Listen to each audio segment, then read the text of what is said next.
Can you find wisdom in porn? Most likely not, but in my case, yes, because this is what I do. I extract any type of positivity from any wild situation. And in this video, I'm going to share a story with you on how when I was a younger man, I learned something profound in my little teenage pornography search history.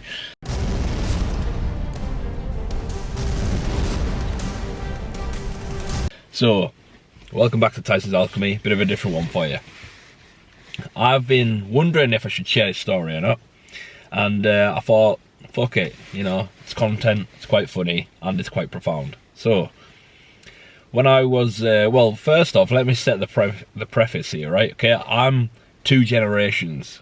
I come from the 90s, where internet was only brewing, didn't quite have it yet. So once you got to the age where you realised your pee-pee did stuff, if you wanted to look at something stimulating, you had to read a book, find a magazine, or that random deck of cards that was hiding in the bushes, right? Didn't have access on the internet to anything. And then around 12, 13, after a couple of years of realising, oh, my pecker does this, my pecker does that, right? The internet comes in, and my dad's got the internet in the house. And from a very young age, my dad, he would go to work and just leave me at home on myself and say, I trust you, son, take care of yourself. And I was like, sweet, lock the door, let's go on the internet. And obviously I explored many avenues on the internet, as young teenagers do, and, you know, some of them get trapped in holes that they never come back out of. Luckily for me, I wasn't a pure clown. Obviously I had ambitions of being a footballer. So even at that young age, I knew not to do anything too crazy, but I've got lots of funny stories about the early age of the internet.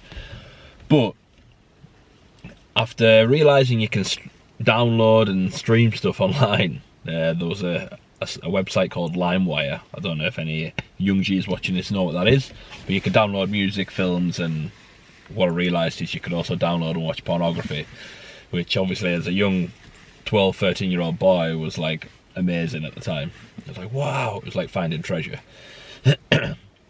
So I'm getting into the habit now of going onto the internet and looking at random stuff when I've got the, you know, the freedom when my dad's gone to work. And I always remember, you know, my pants are down by my ankles and I'm just exploring the web, right? And I come across like adults game website, and I'm like, well, I like games and I like all this adult stuff I found online. Yes, please, let's have a bit of that. So, and stick with me because this is profound, all right? This isn't a degenerate story. This is actually quite profound, okay? So stay with me. So, you know, picture young Tyson. I'm sitting on the end of the couch with my dad's computer plugged in because it was still all plugged in, big PCs then.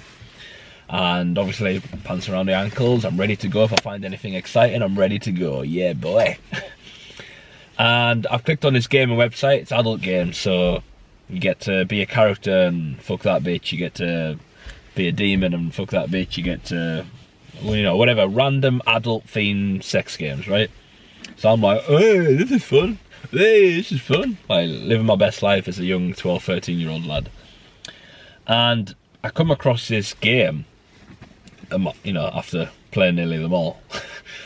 But I'm still there with the pants down. You know, nothing's finished yet, right? And I come across this game. I can't remember the name of the game, but the idea was you had to act as this girl and run down like this line and jump over things, right? So you have to like hit the space bar and get her to jump, like a running game.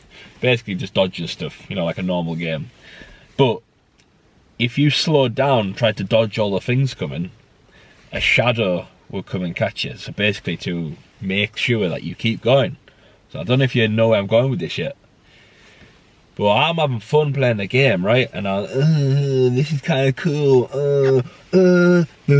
Right, random stuff, yeah? And then, all of a sudden, it hits me. Every time I slow down, moving, as this character, this shadow comes up. And I thought, well, let me see what happens if it gets you. I was like, what's going to happen? And if the shadow comes up, it catches you and kills you. Gets hold of you, right? Dramatic. But again, I'm unfazed. I'm 12, 13, I got my pants down, my dick in my hand, right? Who cares? But something profound hit my mind. I'm looking at this game, and for one moment, I'm not thinking about my dick. I'm thinking, this is a metaphor for depression and spiritual possession. If you do not keep moving in life, the darkness of depression, spirituality, whatever side you want to call it, that maybe you or someone you know has went through, it's able to catch you. It's able to get hold of you.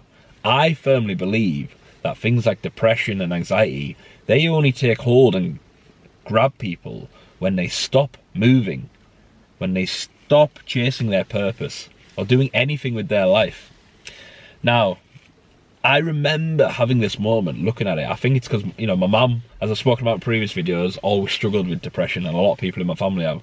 So I was aware of what it was, but I didn't believe in it myself. And it was so profound, I even pulled my pants back up and thought about it for a moment. I was like, wow, if you don't keep going, that's how depression gets. It started to make sense. I was like, that's why my mum's depressed. That's why my uncle's depressed. That's why everyone I know in my family is depressed, because they don't do anything. They don't go anywhere. They just come home, consume the news, go to work, go to bed, wake up, do it all again, but they're not going anywhere. So of course the demon that is depression, or the demon that is anxiety, is going to come round and give them a big tight cuddle,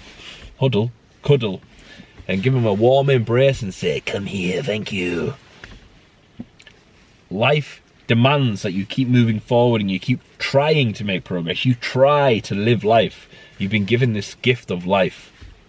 And even though in that moment I might have been literally spunking it away as a young teenager, which most people are probably guilty of, I learned on that day, after pulling my ankles back up, my pants back up, that if you do not keep moving in life, if you do not keep chasing purpose and have meaning, the darkness will come give you a cuddle. And that's not a type of cuddle that you want. Trust me, I've seen it in my family. You do not want the cuddle. You do not want to stay still long enough that you give it the opportunity. So I hope that actually makes sense to you. You know, I'll try to paint it in a funny way for you, but many funny experiences with the kid that grew up in between both ages. Lots of learning experiences, and that was definitely one of them. I remember, you know, hitting the space bar, jumping over, trying to avoid all these monsters, and then it just hit me. I was like, wait the fuck up. The monsters are like the challenges in life that you need to avoid, you need to dodge, and you need to get past. And that dark shadow creature that catches you, that is depression and anxiety and all those things that people suffer from. That's the mental illness, the demon, the possession, whatever you want to call it. If you stay still long enough, it will come and grab you and get a hold of you and give you a cuddle, and it won't let go. That's why you need to keep going that way, keep going forward, keep moving on, no matter what's happening in your life. Keep pushing forward, keep going. Do it for you, do it for your family, and do it for your dreams and your purpose. Do it for God, whatever you believe in, but do not stay still. Do not stay stagnant. If you are still, you will be caught by whatever you want to call it. But energy demands that you move. And it's like the law of the universe. If you stay still, even the universe is annoyed. It's like, well, fuck this guy. What's he doing? He's got the gift of the power of the universe. Literally, in your DNA is the power of the universe.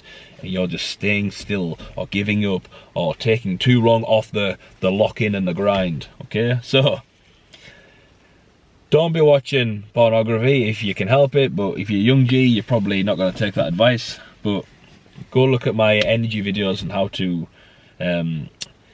make sure that your energy is aligned, and make sure you know how to use your primal energy if that's a problem for you. But take this little funny anecdote about what happened, or the experience that I had as a young explorer of the internet as a teenager, and apply it and look at it in your life now. Am I moving?